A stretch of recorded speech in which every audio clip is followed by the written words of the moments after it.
تو آج جب آپ کہہ رہے ہیں کہ میں نواز شریف کا کارکن ہوں تو کیا ان کے الزام کی تصدیق نہیں ہو جاتی؟ اچھا، میں جب نوکری میں تھا تو صرف ایف آئی اے کی پوسٹنگ میری زندگی میں نہیں آئی تھی. اس سے پہلے 9 ضلعوں میں میں ایس پی رہ چکا ہوں سندھ میں. وہ مجھے نواز شریف صاحب نے نہیں دیے تھے.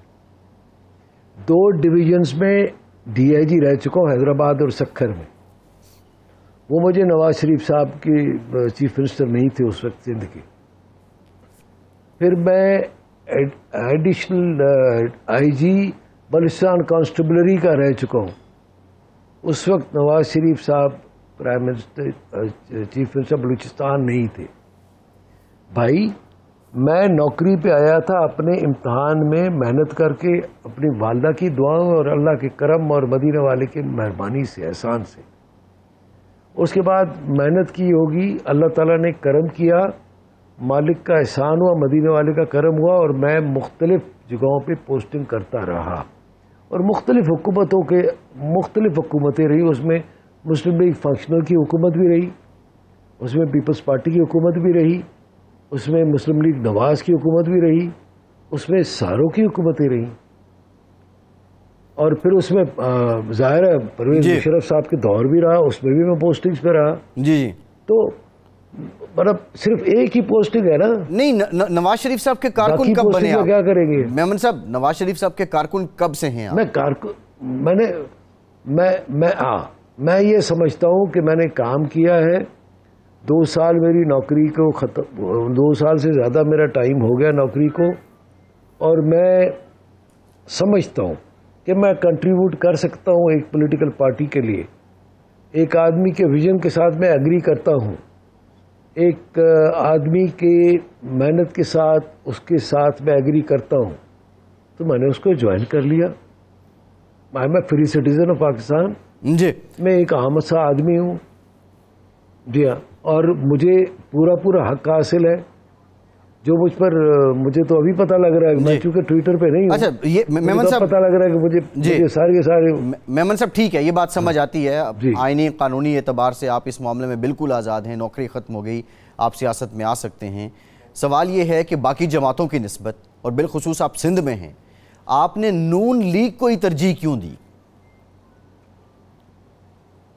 میں سمجھتا ہوں کہ نون لیگ کا جو ٹریک ریکارڈ ہے، نواز شریف صاحب کا جو ٹریک ریکارڈ ہے، 5.8 جی ڈی پی، موٹر ویز ڈیولپمنٹ، پاکستان کی ڈیولپمنٹ، پاکستان کے ساتھ پیار، پاکستان کے لیے قربانی دینا، پاکستان میں خاموشی سے ہر چیز کو برداشت کرنا، اور اپنے معاملات کو خدا پہ چھوڑ دینا. اپنے معاملات کو خدا پہ چھوڑ دینا، اور پاکستان کے مفاد کے لیے اپنی کسی بھی چیز کو قربان کر دینا. اپنی بیمار شریک حیات کو وہ چھوڑ کر کے ہاسپٹل میں اپنی بیٹی کے ساتھ آ کر کے جیل میں پڑے تھے، سزا کھانے کے لیے آئے تھے، اور پھر ان کی بیٹی کو سلام کیا جائے یا نہ کیا جائے، جو کہ سی کلاس میں ٹھہری. اچھا، پھر اس کے بعد میں آ رہا ہوں، اگر آپ مجھے 2 منٹ دیں گے تو میں آپ کو اپنا پوائنٹ آف ویو بھی بتا سکتا ہوں. جی. پھر دوسرا آپ دیکھ رہے ہیں، وہ کہہ رہے جی اٹیچ باتھ روم چاہیے، فلانے کلر کی ٹائل چاہیے، دیسی مرغی بھی چاہیے، دیسی گھی میں تلی ہوئی ہونی چاہیے، فلانا چاہیے، میں بھی میں دوں گا، باتھ روم کی ٹائلیں بھی فلانے کلر کی چاہیے. اور وہ خود کہتا تھا، خود کھڑے ہو کر کے اسٹیج پہ کہتا تھا کہ یہ جیل ہے، کوئی پکنک ہے، اور یہ تو پکنک پہ آیا ہو مجھے لگتا ہے. جی. پھر اپنی بیگم کو بچانے کے لیے کچھ بھی کر سکتا ہے. وہ اپنی بیٹی کو لے کر کے آیا تھا اور جیل میں پڑا تھا. جی. اب اس سے زیادہ مطلب میں یہ سمجھتا ہوں ایک آدمی کی بات ہوتی ہے نا. ٹھیک ہے میمن صاحب، یہ آپ جو بات کر رہے ہیں یہ ہماری سیاسی تاریخ بھی ہے، حقیقت بھی ہے. اسی طرح بات کریں تو پیپلز پارٹی کی قربانیوں کا بھی سلسلہ ایک بہت بڑا ہے. لیکن سوال یہ ہے کہ آپ جس صوبے میں ہیں اس میں ابھی گیلپ بھی جو سروے آیا ہے اس میں یہ بتایا گیا ہے کہ پیپلز پارٹی کے قدم بہت مضبوط ہیں، ان کا قلعہ وہاں پہ مضبوط ہے. آپ سمجھتے ہیں کہ نون لیگ کے پلیٹ فارم سے سندھ میں ہوتے ہوئے سیاست کر کے آپ کوئی میجر کنٹریبیوشن کر سکتے ہیں؟ آپ پیپلز پارٹی کو ٹف ٹائم دے سکتے ہیں؟ کسی کو ٹف ٹائم نہیں ہے، کسی کو چیلنج نہیں ہے، نہ کسی کے پاس کاپی رائٹ ایکٹ ہے، کاپی رائٹ ہے۔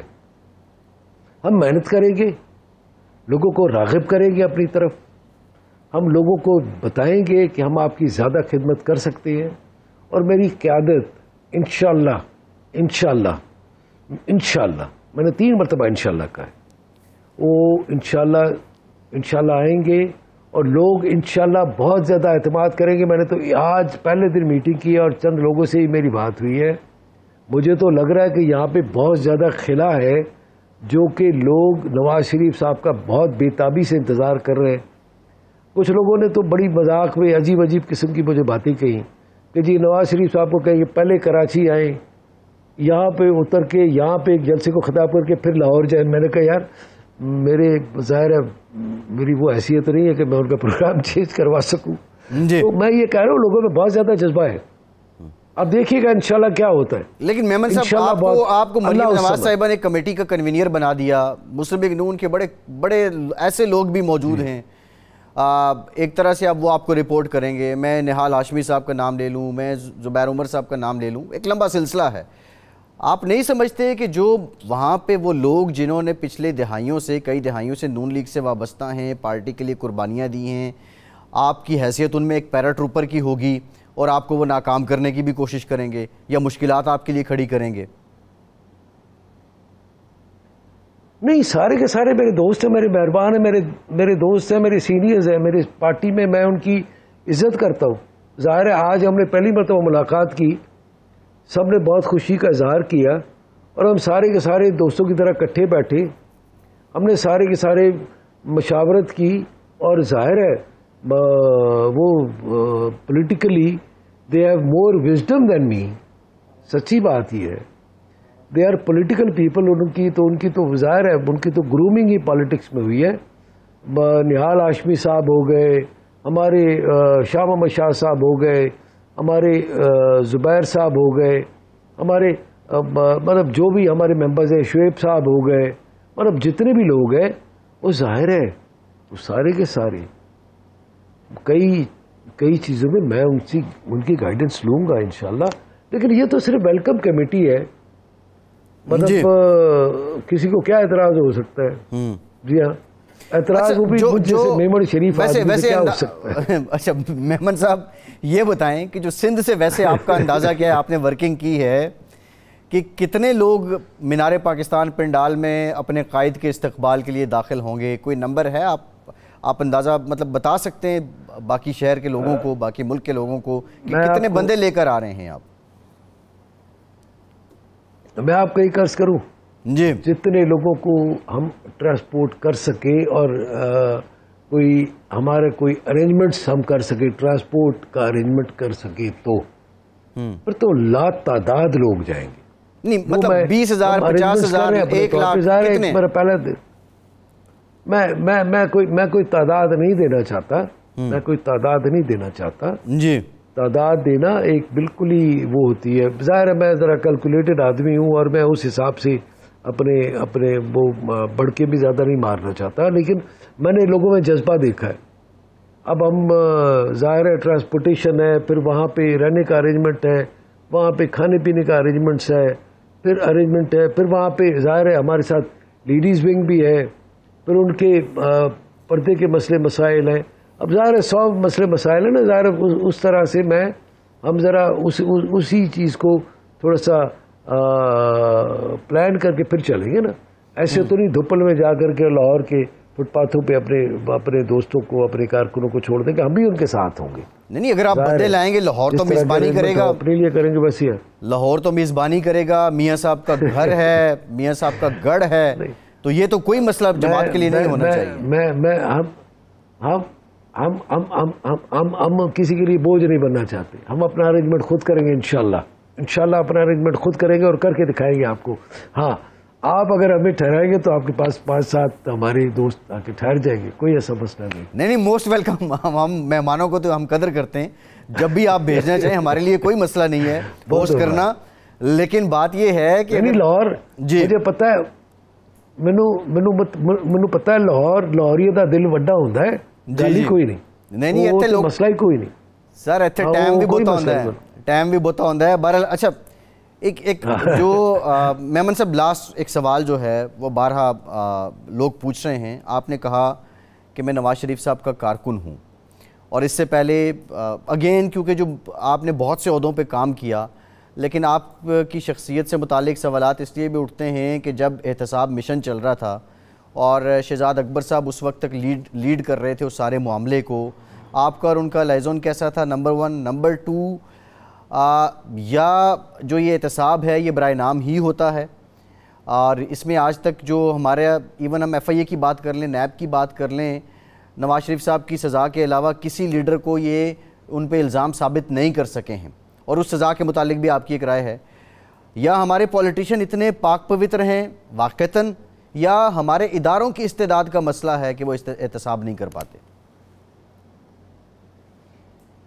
میں سمجھتا ہوں میاں نواز شریف صاحب کے تو سارے ریکارڈ, ساری چیزیں میں نے چونکہ خود دیکھی ہیں, مریم نواز صاحبہ کی, شہباز شریف صاحب کا, ان کی ہر چیز میں نے دیکھی ہوئی ہے, کیپٹن صفدر کی, حسین نواز کی, حسن نواز کی, اور ان کی ہر چیز میں نے دیکھی ہے. ڈاکومنٹس چونکہ عمران خان صاحب نے مجھے دیے تھے, میں نے ہر چیز پڑھی ہے. بالکل جھوٹے کیسز ہیں, بالکل جھوٹے کیسز ہیں. ہائی کورٹ نے مریم نواز صاحبہ کو اور کیپٹن صفدر کو ایکوٹ کر دیا نا, اور اس میں لکھا بھی ہے کہ جی اسی پہ کیس نواز شریف صاحب ہی ثابت نہیں ہوتا. تو ان کے لیے تو کوئی وہ نہیں ہے نا, یہ تو مطلب جھوٹے کیسز تھے. باقی جہاں تک اداروں کے کیپیبلٹی کا تعلق ہے, ظاہر ہے ہم تیسری دنیا کا ملک ہے, ان کے پاس اتنی کیپیبلٹی ہے جتنی کہ ایک تیسری دنیا کے ملک کے پاس ہونی چاہیے. پاکستان میں واحد شہباز شریف صاحب ہیں جن کا کیس بھیجا گیا تھا NCA, جو میں نے اس وقت بھی منع کیا تھا کہ مت بھیجو, یہ جھوٹا کیس ہے. نیشنل کرائم ایجنسی UK, دنیا کی top white collar investigation agency ہے, جس نے کہا تھا کہ شہباز شریف صاحب نے کوئی منی لانڈرنگ نہیں کی. تو اس سے زیادہ سرٹیفکیٹ اور کس کا چاہیے؟ میں سرٹیفکیٹ دینے والا کون ہوتا ہوں؟ NCA نے دیا ہوا اس فیملی کو سرٹیفکیٹ, جی میں تو ان کے ساتھ کھڑا ہوں. بالکل ٹھیک, جی میں ان کے ساتھ کھڑا ہوں. اور کسی ٹھیک, بہت شکریہ بشیر میمن صاحب, مسلم لیگ نون کے رہنما ہمارے ساتھ موجود تھے. ایک بریک لیتے ہیں, بریک کے بعد مفتی کفایت اللہ صاحب اور رانا احسان افضل صاحب ہمیں جوائن کریں گے, اور یہ جو بیانیہ چل رہا ہے, بیانیہ ہے کیا, بریک کے بعد جانے کی کوشش کرتے ہیں.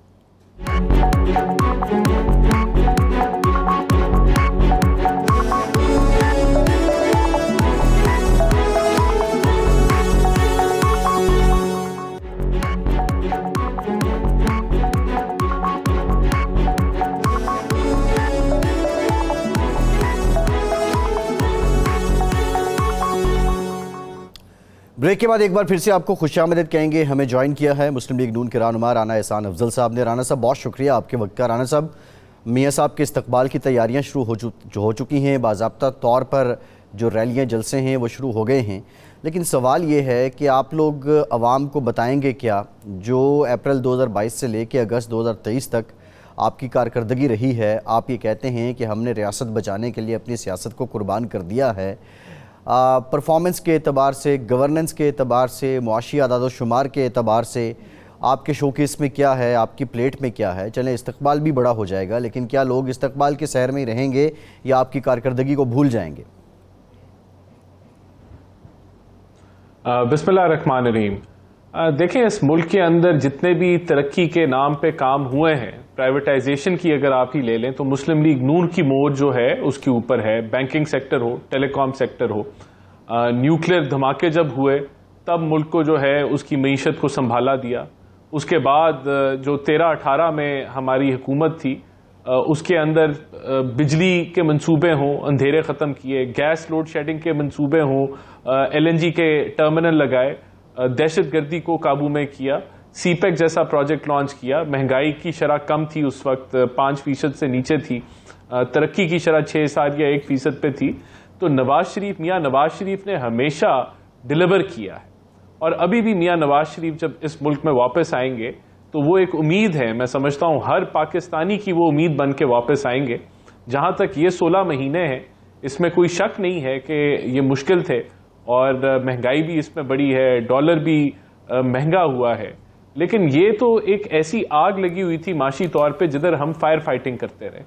تو کوئی بھی حکومت جو 16 ماہ کی ہوتی ہے وہ اپنی پالیسی نئی نہ لانچ کر سکتی ہے, نہ اس کے نتائج حاصل کر سکتی ہے. بڑا چھوٹا ٹرم ہے. تو ہمیں جب موقع ملا ہم نے کر کے دکھایا, اور لوگ اس چیز کو سمجھتے ہیں. اور جہاں تک 16 مہینے کی بات ہے, ہم بالکل بخوبی اس کو ایکسپلین کر سکتے ہیں. تو یہ کوئی اتنا مشکل معاملہ نہیں ہے کہ یہ 16 مہینے کیوں مشکل تھے, کیونکہ اس سے پہلے ایک نااہل جو ہے ڈرائیونگ سیٹ پہ بیٹھا ہوا تھا جس نے معاشی کھائی میں پاکستان کو پھینک دیا تھا. تو ہم نے اس کو وہاں سے نکالا, بچایا, اور آگے ہم ترقی کی راہ پہ لے کے جائیں گے.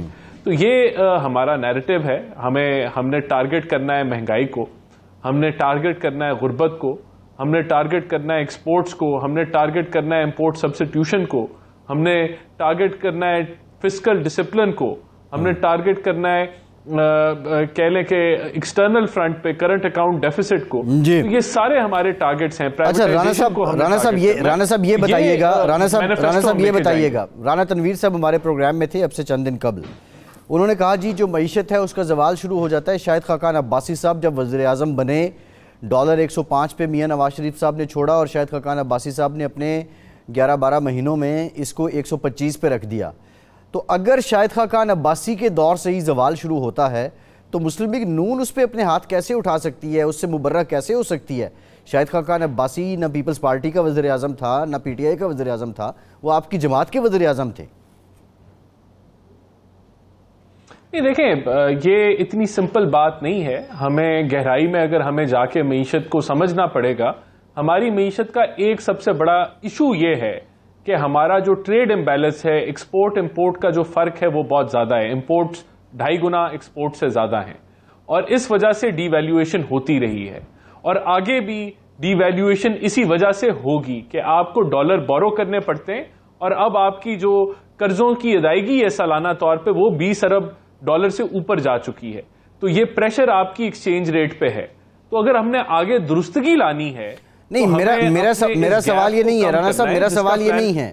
میرا سوال یہ ہے کہ ٹریڈ بیلنس کیا وجہ ہے کہ جب نواز شریف وزیر اعظم تھے, بقول آپ کی جماعت کے, جب وہ وزیر اعظم تھے تو ٹریڈ جو ہے وہ امبیلنس نہیں تھا, سب کچھ بیلنس تھا.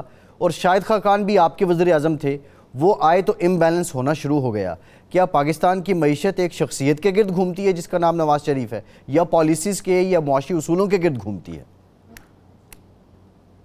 نہیں, دیکھیں, میں کہہ رہا ہوں کہ میں اس لیے شخصیت کی بات نہیں کروں گا کیونکہ ہماری معیشت میں پچھلے 20 سالوں سے ایک فنڈامنٹل فلا رہا ہے. جس سال بھی آپ کی مینجمنٹ ٹھیک نہیں ہوگی, یا آپ ایک دم سے امپورٹس بڑھ جائیں گی, یا کموڈٹی پرائسز دنیا میں بڑھ جائیں گی, آپ کے ٹریڈ امبیلنس پہ پریشر پڑے گا اور آپ کا روپیہ ڈی ویلیو ہونا شروع ہو جائے گا. یہ ایک نیچرل, آپ اگر معیشت کو سمجھیں تو یہ ہوتا رہے گا, آگے بھی ہوگا. اس کے لیے ہم نے کیا کیا؟ دیکھیں, ہمیں جب موقع ملا 13-18 میں, تو ہم نے وہ بجلی گھر لگائے, ہم نے گیس پوری کی کہ جس کی بیسس پہ ایکسپورٹ بڑھ سکتی ہے, دہشت گردی ختم کی کہ جس کی بیسس کے اوپر ہم نے وہ پلیٹ فارم تیار کیا. اگر ہم کنٹینیو کرتے تو شاید ہم یہ اس چیز محاذ کو بھی, ٹریڈ امبیلنس کو درست کر دیتے. یہ جو 16 ماہ تھے اس میں بھی ہم نے کرنٹ اکاؤنٹ ڈیفیسٹ کو کم کیا. ہم جو آخری ہمیں جو کرنٹ اکاؤنٹ ڈیفیسٹ ملا تھا وہ تقریباً 18 ارب ڈالر کا ملا تھا, جس کو ہم 3-4 ارب ڈالر پہ لے کے آئے, جو ہمارا آخری سال تھا. تو ہم نے فائر فائٹنگ کی. آگے اگر آپ نے معیشت کو ٹھیک کرنا ہے, معیشت کو ٹھیک کرنے کا 2-3 جو بڑے جز ہیں جو آپ کو آگے آ کے کسی بھی حکومت کو ٹارگٹ کرنے پڑیں گے.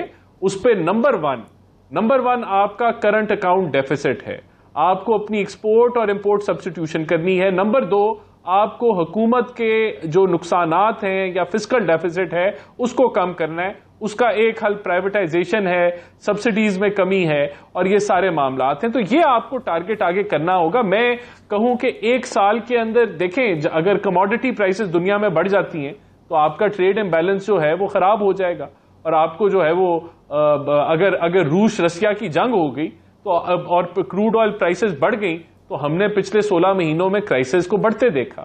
تو ہماری معیشت ونریبل ہے ایکسٹرنل شاکس کے اوپر، کیونکہ ہمارے پاس ڈالر کا وہ بفر نہیں ہے کہ ہمارا ایکسچینج ریٹ اس کو سہ سکے. تو یہ مسئلہ ہے اس معیشت کا، اور آگے سلوشن جو ہے وہ ٹریڈ امبیلنس کی درستگی اور فسکل ڈسپلن ہے. رانا صاحب، جب یہ پی ٹی آئی کی حکومت آئی تھی پہلے 2.5 سال ہم یہی سنتے رہے کہ کرنٹ اکاؤنٹ ڈیفیسٹ ہم کم کر رہے ہیں، جو بہت زیادہ تھا، اور اس کی بنیادی وجہ یہ تھی کہ اسحاق ڈار صاحب نے جو روپی کو اوور ویلیو کیا تھا، ڈالر کو انڈر ویلیو کیا تھا، اور اس وجہ سے یہ سب ہوا. اور ڈالر کی جو ایکچوئل پرائس تھی وہ 125 یا 110 کہہ رہے تھے، لیکن حقیقت میں اس وقت وہ 150 تھی. یہی راگ وہی الاپتے تھے. اب آپ بھی تقریباً یہی بات کر رہے ہیں. سوال یہ ہے کہ یہ جو پالیسی دیکھیں خان صاحب کے معاملات اور تھے. پہلے تو وہ آئی ایم ایف کے پاس لیٹ گئے، تقریباً 7-8 ماہ ڈیلے کے بعد گئے. اس ڈیلے سے بڑا نقصان ہوا، نمبر 1.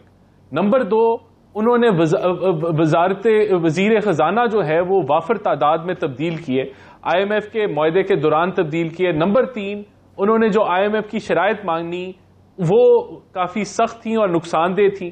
ان کو ہم بھی 16 ماہ میں انہی کے اندر ہی پھنسے رہے، اور انہی کی ہی کے ساتھ ہی اسی وجہ سے ہمیں اس تسلسل میں چلنا پڑا. اور پھر دیکھیں ان کے تو اپنے وزیر خزانہ یہ کہتے رہے کہ ہماری کوئی معاشی پالیسی نہیں ہے. تو جب آپ جہاں سے ڈالرز آپ کو ملنے ہیں، مثال کے طور پہ آئی ایم ایف ہے یا اور دیگر ادارے ہیں، اس ڈیل کو ہی اگر آپ خراب کر دیں یا ان سے ٹھیک طریقے سے نیگوشیٹ نہ کریں یا ڈیلے کے ساتھ کریں، تو پھر اس کے اثرات آپ نے آگے آنے والے سالوں میں دیکھے. اور جب وہ جا رہے تھے تو وہ اس ڈیل کو خراب کر کے گئے، کوڑے میں پھینک گئے پھاڑ کے اس ڈیل کو. جب ان کو سمری تھی کہ بجلی مہنگی کریں، وہ بجلی سستی کر کے. یہی بات مفتاح اسماعیل کہتے ہیں. رانا صاحب یہی بات مفتاح اسماعیل کہتے ہیں اسحاق ڈار صاحب کے خلاف. وہ کہتے ہیں کہ چوتھی بار وزیر خزانہ بننے کے لیے معیشت کا بیڑا غرق کر دیا گیا. یہ باتیں تو آپ کی جماعت کے اندر سے بھی لوگ کر رہے ہیں نا. پھر یہ جو ڈیلے آیا، جو ریویو میں ڈیلے آیا، اس کے جو سارے معاملات تھے اس سے متعلق عوام کو نہیں بتایا گیا کہ وہ کیوں ڈیلے ہوا. پھر مفتاح اسماعیل صاحب کی باتیں، اب کس کی بات پہ یقین کیا جائے؟ آپ جو ملبہ اس سے پہلے والی حکومت پہ ڈال رہے ہیں اس پہ مانا جائے، یا آپ ہی کی جماعت کے لوگ آپ ہی کے وزیر خزانہ پہ جو بات کر رہے ہیں، جو الزام لگا رہے ہیں، اس پہ یقین کیا جائے؟ دیکھیں آپ آئی ایم ایف کی جو رپورٹ ہے اس کو پڑھ لیں تو آپ کو پتا چل جائے گا کہ کون جو ہے حقائق کیا ہیں. جو معاہدہ پی ٹی آئی نے کیا اور جس طریقے سے انہوں نے اس کو ڈیل کیا وہ تباہ کن تھا. جو ہم لوگوں نے وہ ڈیلے ہوا وہ ہوا اس میں ڈیلے، لیکن فلڈز ایک بڑی وجہ بنی. جب 30 ارب ڈالر کا اس ملک کی معیشت کو نقصان ہوا فلڈز کے اندر، تو ہماری کوشش تھی ہمیں کوئی رعایت ملے تاکہ جو غریب عوام ہے اس کے اوپر بہت زیادہ بوجھ نہ پڑے. لیکن ہم فروری میں تیار تھے، فروری میں ہماری تیاری تھی آئی ایم ایف کے ریویو کے لیے. لیکن تب جیو پولیٹیکل وجوہات کی وجہ سے، جس کا تذکرہ اسحاق ڈار صاحب خود کرتے ہیں، ڈیلے ہوا. لیکن پھر بھی ہم نے معاہدے کو بحال کیا، ایک سٹینڈ بائی ایگریمنٹ کی، اور ہم نے معیشت کو استحکام دیا. دیکھیں میں آپ کو یہ کوئی خوشی کی بات نہیں ہے کہ ہمیں جاتے ہوئے بجلی مہنگی کرنی پڑی یا پیٹرول مہنگا کرنا پڑا، لیکن یہ ذمہ داری کے فیصلے تھے کہ اگر ہم نہ کرتے اور سیاسی ایک فیل گڈ فیکٹر دے جاتے تو وہ ہمارے پاس آپشن اویلیبل تھی. لیکن ہم ملک کو کھائی میں پھینک کے نہیں گئے، ہم ایک معاہدے کو بحال کر کے ایک رستہ دکھا کے چلے گئے کہ یہ معیشت کی استحکام کا رستہ ہے. مشکل فیصلے عوام پہ بوجھ ہے، لیکن اگر نہ کیا تو بوجھ 10 گنا بڑھ جائے گا.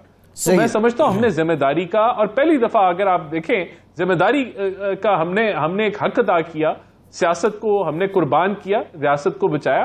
آگے بھی ہمیں اگر 5 سال کا ٹینیور ملتا ہے تو میں سمجھتا ہوں کہ میاں نواز شریف نے پہلے بھی کر کے دکھایا، وہ اب بھی کر کے دکھائیں گے. جی صحیح. اچھا رانا صاحب، سطح کو ہم نیچے لے کے آئیں گے. آپ کی جماعت کی سیاسی پالیسیوں کو دیکھیں تو بہت کم مارجن تھا.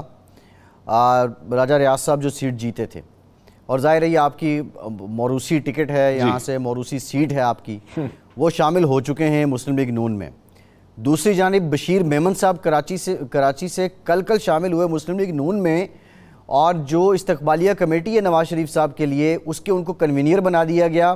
اور اب زبیر عمر صاحب، نہال ہاشمی جو نااہلی بھی جنہوں نے بھگتی، اب وہ رپورٹ کریں گے بشیر میمن صاحب کو. یہ سیاسی پالیسیاں کیا آپ کو فائدہ دیں گی؟ دیکھیں یہ تو وقت بتائے گا کہ کس چیز کا فائدہ ہوگا یا نہیں ہوگا. راجہ صاحب کو ٹکٹ جو ہے وہ پارلیمانی پارٹی نے دینا ہے, میں نے بھی اپنا کیس اس میں ہی سبمٹ کرانا ہے. اس میں کوئی شک نہیں ہے کہ ہم نے ہوا کے رخ کی سیاست نہیں کی پچھلے 30 سالوں سے, اور ہم ایک جماعت کے ساتھ کھڑے ہیں, آگے بھی اسی جماعت کے ساتھ کھڑے رہیں گے اور اپنا کیس جو ہے اسی جماعت میں لڑیں گے, اور پر امید ہے کہ یہ جماعت جو ہے وہ بہتر فیصلہ کرے گی. لیکن بہرحال ہم جماعت کے اچھے برے وقت کے ساتھی ہیں اور آگے بھی رہیں گے. دیکھیں یہ جو سوال ہے کہ یہ اچھا فیصلہ ہے یا غلط فیصلہ ہے, یہ وقت بتائے گا. لیکن یہ اتنی بڑی جماعت ہے کہ اس کے اندر لوگ آ بھی رہے ہیں, جا بھی رہے ہیں, اور یہ پروگیٹو جو ہے وہ سینئر قیادت کا ہے. تو اگر آپ کو ٹکٹ نہیں ملتی تو آپ نون لیگ کا ہی حصہ رہیں گے؟ دیکھیں انشاءاللہ اول تو ٹکٹ ملے گی, لیکن میں بہرحال نون لیگ کا ہی حصہ رہوں گا. جی ٹھیک ہے, ایک بریک لیتے ہیں, بریک کے بعد جب واپس آئیں گے گفتگو کا سلسلہ یہیں سے جوڑیں گے, ہمارے ساتھ رہیے.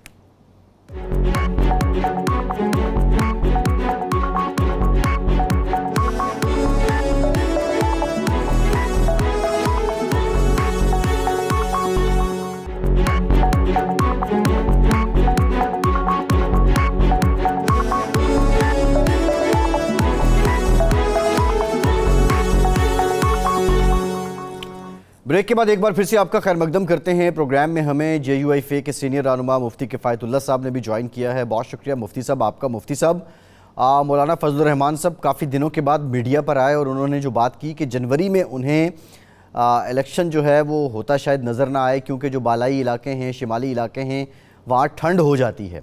لیکن 2008 کا انتخاب ہم نے دیکھا تھا, وہ بھی فروری کے مہینے میں ہوا تھا. تو پھر دہشت گردی سے متعلق بھی انہوں نے یہ کہا کہ میں مہم نہیں چلا سکتا. ہم نے دیکھا کہ 2013 میں بھی یہ معاملات تو تھے ہی. تو یہ کیوں نظر الیکشن نہیں آ رہے؟ یہ دلیل آپ کی کتنی جاندار ہے ٹھنڈ کی؟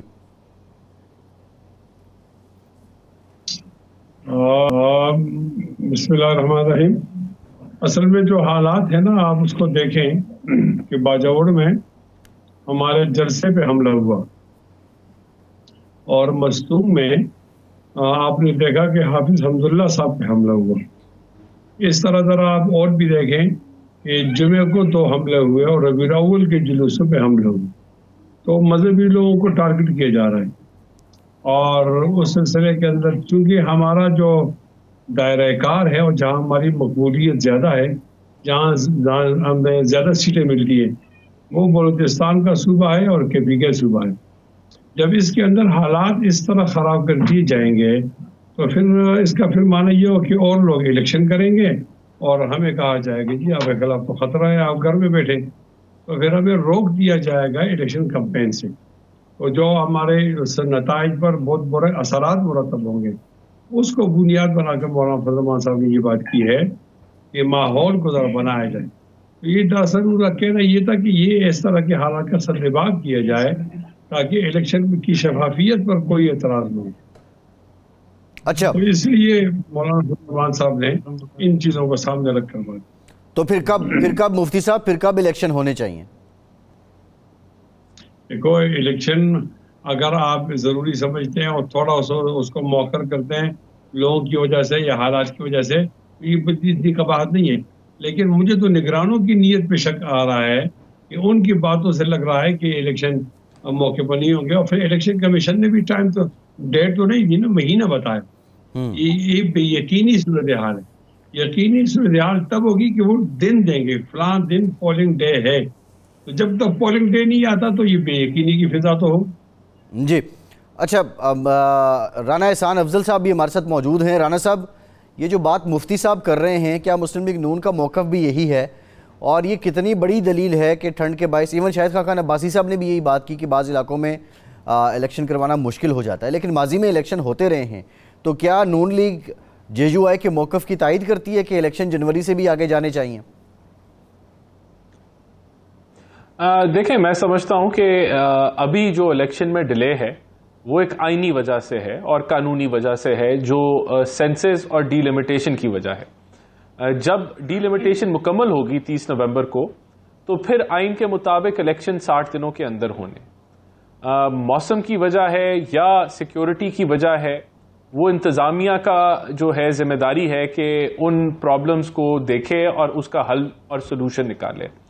پھر جو ڈیلے ہوگا، اگر 60 دن سے، میں تو نہیں کہوں گا کہ 60 دن کے اوپر جو ہے پھر الیکشن جائے، کیونکہ پھر یہ پورا پروسیس جو ہے غیر یقینی میں تبدیل ہو جائے گا کہ پھر الیکشن اگر سیکیورٹی سچویشن کی وجہ سے ڈیلے کیا جائے تو سیکیورٹی سچویشن تو پتہ نہیں کب ٹھیک ہوگی.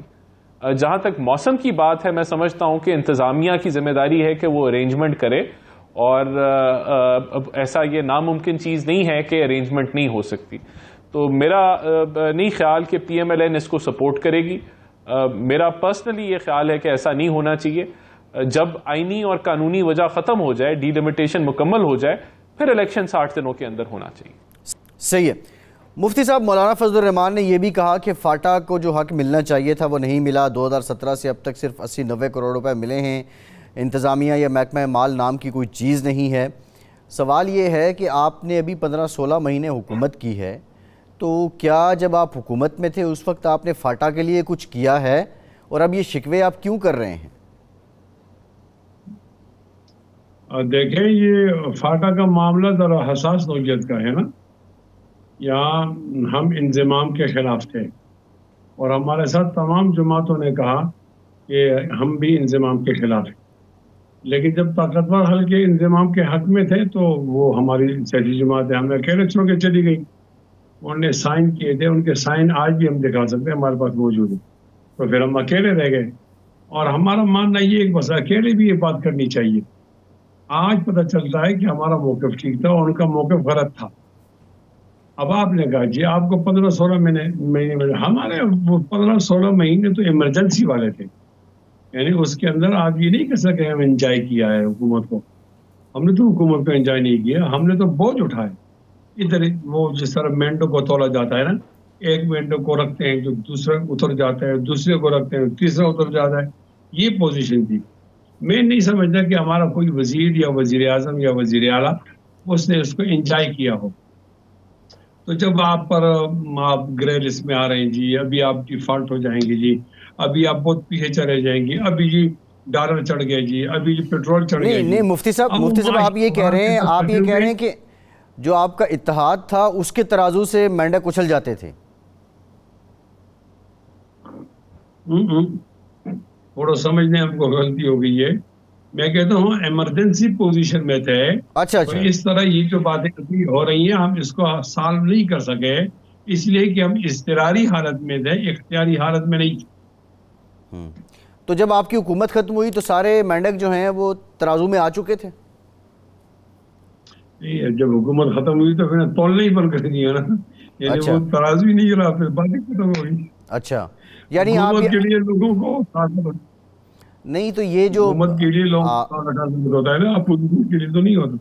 نہیں، تو آپ کو اس بات کا مفتی صاحب اس بات کا علم نہیں تھا کہ جس حکومت میں آپ بیٹھے ہیں یہ تو مینڈکوں کی سوداگری ہے. کیا حکومت لینے سے پہلے آپ کو اس بات کا بالکل ادراک نہیں تھا؟ نہیں نا، وہ آپ کو ہمارے نبی علیہ الصلوۃ والسلام نے ہر جگہ رہنمائی کی ہے نا، تو اس میں بھی ان کی رہنمائی موجود ہے. کوٹ کرتا ہوں، آپ فرماتے ہیں من ابتلی ببلیتین فلیختر اہونہما. یہ آدمی دو مصیبتوں میں پھنس جائے تو جو کمزور مصیبت ہے، آسان والی چھوٹی والی، اس کو اختیار کرے. تو ہم پھنسے ہوئے تھے اس وقت پی ٹی آئی کے چیئرمین سے کہ سر جان چھڑائی جائے، تو اس سے یہ چھوٹی سی مصیبتیں ہم نے برداشت کی. تو ظاہر ہے بڑے مقاصد کے لیے چھوٹے مقاصد پھر قربان ہو جاتے. صحیح ہے.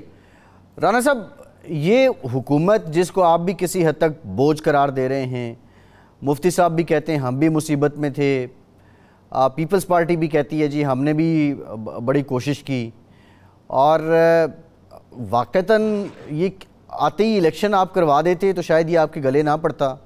پھر اس وقت کیوں پیچھے ہٹ گئے؟ شاید اقتدار کا جو ایک سحر ہے اس نے آپ کو جکڑ لیا.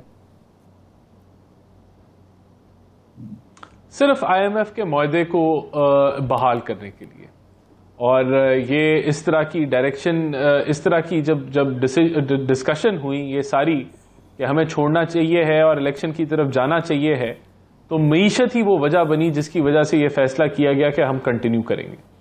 اور بات یہ ہے کہ اگر اس وقت بھی ملک کو چھوڑ دیا جاتا 3 ماہ کے لیے 4 ماہ کے لیے اور کوئی فیصلے نہ کر پاتی اس وقت کی حکومت, اور پھر اور بھی اس میں چیلنجز تھے کہ اگر آپ نیشنل اسمبلی کو ڈیزالو کر دیتے اور صوبائی اسمبلیاں نہ ڈیزالو ہوتی تو پھر وہ الیکشن صوبوں میں اور وفاق میں اکٹھے نہ ہوتے, تو بہت ساری وجوہات تھیں. لیکن میجر وجہ جو بنی وہ معیشت بنی, IMF کا معاہدہ بنا کہ جس کو بحال کرنے کی ضرورت تھی فوری طور پہ, اور ہم نے بحال کیا. جو ریویو پینڈنگ تھا وہ جون میں ہو گیا, اور اس وقت جو ایک گراوٹ فوری طور پہ نظر آ رہی تھی معاشی طور پہ جو وہ رک گئی تھی. تو یہ وجہ بنی کہ الیکشن اس وقت نہ ہوئے. لیکن آپ ٹھیک کہہ رہے ہیں, ہماری سیاست کے لیے شاید بہتر ہوتا کہ ہم جس کھائی میں خان صاحب پھینک کے گئے تھے معاشی طور پہ پاکستان کو, ادھر ہی رہنے دیتے, ہماری سیاست بچ جاتی لیکن شاید ریاست اور کمزور ہو جاتی. صحیح ہے. مفتی صاحب, ایک PDM تھی, پھر آپ کے ساتھ اتحاد بھی تھا. یہ جو آپ کا موقف ہے, کیا اس پہ کوئی مشاورت ہو رہی ہے؟ نواز شریف صاحب سے کوئی مشاورت کی آپ نے کہ ابھی الیکشن نہیں ہونے چاہیے؟ پیپلز پارٹی تو پہلے 90 دن میں مطالبہ کرتی تھی, تو مشاورتی عمل کہاں تک پہنچا ہے؟ میرا خیال میں PDM جو بنا تھا وہ تو PTI چیئرمین کے خلاف بنا تھا, تو وہ کچھ ان کی مہربانی اور کچھ ہمارا اتحاد مضبوط, وہ الحمدللہ وہ سیاست سے بھی ناک آؤٹ کر گئے اور حکومت سے بھی. تو اب ایک کامیاب اتحاد کا نام ہے PDM. اب چونکہ PTI چیئرمین تو میدان میں ہے نہیں, تو ہم لوگ تو اب PDM کو باقی رکھنے کی کوئی ضرورت نہیں محسوس ہوتی نا. اب ہم کہیں مسلم لیگ نون کے ساتھ اتحاد ہوگا, کسی ضلع کے اندر ان کے ساتھ مقابلہ ہوگا, کہیں پیپلز پارٹی کے ساتھ اتحاد ہوگا, کہیں مقابلہ ہوگا, اس طرح کا ملا جلا رد عمل ہوگا. تو ہم اتحادی جماعتوں کے مقابلے میں بھی تو ہوں گے, ہمارا ایجنڈا تو الگ الگ ہے. تو اس لیے اس بات میں کوئی مشاورت نہیں ہوئی, یہ ان کا اپنا آزادانہ فیصلہ ہے. ہم ان کے پڑوسی ہیں, تو پڑوس کا جتنا خیال رکھتا ہے اتنا وہ بھی رکھتے ہیں, جتنا ہمیں رکھنا چاہیے ہم بھی رکھتے ہیں, اتنا ہوتا ہے. لیکن پارٹی اپنی فیصلوں کے اندر آزاد ہوتی ہے. اچھا مفتی صاحب, کتنی سیٹیں آپ نکال لیں گے؟ کتنا بڑا بریک تھرو ہوگی JUI آنے والے الیکشن میں؟ وہ حلقے کتنے ہیں جن میں برفباری کی وجہ سے JUI کی آپ سمجھتے ہیں کہ کنفرم سیٹیں متاثر ہو جائیں گی؟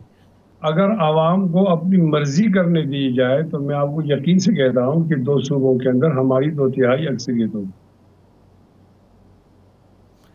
2018 میں آپ کہتے تھے یہ الیکشن جعلی ہے, ہم اس کو نہیں مانتے. الیکشن کے دوسرے دن ہی آپ کہتے تھے استعفے دینے چاہیے, اور پھر آپ اسی الیکشن کی بنیاد پہ جس کو جعلی کہتے تھے آپ بن گئے, حکومت میں آ گئے, وزیر بھی آپ کے لوگ بن گئے. ابھی آپ کہہ رہے ہیں کہ کہیں نون لیگ سے سیٹ ایڈجسٹمنٹ ہوگی, کہیں ہم مخالف ہوں گے. نظریہ کیا ہے؟ سیاست کا اصول کیا ہے؟ دیکھو, آپ ہر ایک پارٹی کو جانتے ہو نا, ہمارا پارٹی اور پارٹی الگ الگ ہیں, اور جنڈا اور ایجنڈا, دستور, منشور, نصب العین, لاہ عمل تو الگ الگ ہیں. ہم اپنے پارٹی منشور کی بنیاد پر عوام کے پاس جاتے ہیں, آپ اسے قبول کرو. جتنا قبول ہوتا ہے, جتنا قبول نہیں ہوتا, جتنی مداخلت ہوتی ہے, جتنی نہیں ہوتی ہے, وہ جتنا آزاد ہے, غیر آزاد ہے, یہ موضوع نہیں ہے, یہ آپ سمجھتے ہیں. ہمیں کچھ حصہ مل جاتا ہے. جب حصہ ملتا ہے تو ہم اپنے اہداف, نظریاتی اہداف جس کے لیے جمعیت علماء اسلام بنی ہے, ان نظریاتی اہداف کو حاصل کرنے کے لیے تو ہم وقت کی حکومت سے کہتے ہیں کہ اگر ہم فلاں فلاں کام آپ کریں تو ہم آپ کا ساتھ دیتے ہیں. اس کے لیے ہم چوز کرتے ہیں کہ جو لوگ نظریاتی طور پر ہمارے قریب ہوں. تو ہمیں زیادہ قریب پڑتی ہے مسلم لیگ نون کی پارٹی, اس کے ساتھ ان کے پڑوس میں پڑ جاتی ہے یہ پیپلز پارٹی. البتہ یہ جو PTI والے ہیں یہ دوسرے محلے میں ہیں, یہ ہمارے محلے میں نہیں ہے, یہ ہمیں دور پڑتے ہیں. دیکھو, ہم نے کتنے کامیاب حکمت عملی اختیار کی. یہ ہمارا نظریاتی مقابلہ تھا مولانا فضل الرحمان صاحب کا عمران خان سے. تو محترم عمران خان کو یا تنہائی میں جانا تھا اور یا مولانا فضل الرحمان کو تنہائی میں جانا تھا. تو کس کی حکمت عملی کامیاب ہوئی؟ آپ نے یہ آوازیں سنی ہوں گی کہ بہت سارے موقع پر بلاول بھٹو نے عمران خان کو پیشکش کی کہ ہم آپ کے ساتھ چلنا چاہتے ہیں, آپ کوئی معاہدہ کرو. لیکن الحمدللہ وہ تو چور کے علاوہ کوئی بات نہیں کرتا تھا. تو عمران خان کی حکمت عملی ناکام ہوئی اور وہ چلا گیا تنہائی میں. نہیں، بلاول بھٹو نے جو اپوزیشن کی دیگر جماعتیں تھیں یا اس وقت جو آپ لوگوں کا اتحاد تھا ان کو اعتماد میں لے کر پیشکش کی یا بطور چیئرمین پیپلز پارٹی پیشکش کی؟ ذرا یہ مکمل ہو جانا.